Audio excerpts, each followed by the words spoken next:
Ibinyamakuru biratubwira amakuru y'ibibera ku isi, abanyapolitike bakatubwira imigabo n'imigambi yabo, abandi nabo bakatubarira inkuru zabo n'ababo. Nyamara ariko hari andi makuru batatubwira. Ayo makuru na ya kampani Rubavu Buy and Sell Limited. Ngiyi kampani yizewe mu kugura no kugurisha ibibanza n'inzu mu buryo bwihuse. Ikorera mu burengerazuba bw'u Rwanda, by'umwihariko mu mujyi wa Rubavu ndetse no mu karere ka Musanze. Uretse kugura no kugurisha inzu, inabafasha kugura ibibanza no kubigurisha, ikanabafasha kubona apartment zo kubamo by'igihe gito cyangwa kirambye, ikanabafasha kuzamamaza. Ku bindi bisobanuro waduhamagara kuri 0782 42 43 82 cyangwa ukatwandikira ku mbuga nkoranyambaga zacu, hose twitwa Rubavu Real Estate. Rubavu Buy and Sell Limited, your trusted real estate partner. Hello people, welcome back to our Real Estate YouTube channel.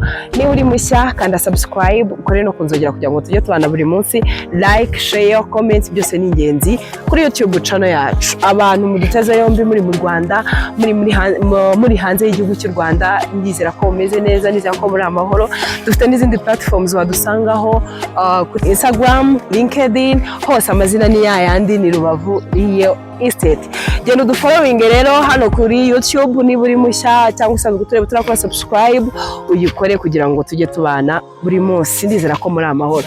Abantu benshi bajya bibaza ahantu umuntu yahera abona inzu, abona ikibanza cyiza atari mu karere ka Rubavu, ndetse atari no mu karere ka Musanze, ari nk'ahandi hantu kure, akibaza uburyo byanyuramo kugira ngo abe yabona inzu nziza, yabona ikibanza cyiza kiri ahantu heza, akibaza ibibazo byinshi bikamuyobera. Ndagira ngo nkumare impungenge nkubwira ko Rubavu Buy and Sell Limited turahari ngo tubigufashemo. Waba uri mu Rwanda, aho waba uherereye hose, waba uri hanze y'igihugu cy'u Rwanda, tubigufashamo kandi tugagufasha muri process zose kugera birangiye. Ibyangombwa byose tugufashamo, tukagufasha gukora mitasi, ibintu byose kugera birangiye. So twizerere rukorane natwe, ubundi uzacimire nyuma. Hano turi rero, turi muri Rubavu Nyamyumba muri Brasserie.